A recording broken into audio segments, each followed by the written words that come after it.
Hello guys, welcome back to the channel. In today's video, I'll be showing you how to hide followers on Facebook. Okay, first of all, you can open your Facebook application on your phone, and then you can click on this three lines button on the top right corner of your screen. Then you're going to tap on this setting icon. Then on the setting menu, you're going to select how people find you and contact you. You can click on the setting. Then just wait for a moment. Okay, and here as you can see that who can see my friends list is public, and I'm going to change it to private. Just click on this option. Then if you want to hide your followers, you can click on only me. Okay, and now my followers have been hidden from my Facebook profile.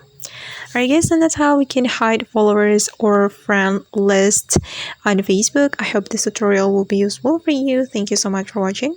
And if you found this tutorial helpful, don't forget to hit the like button, leave your comments, and also subscribe to this channel. See you on the next video.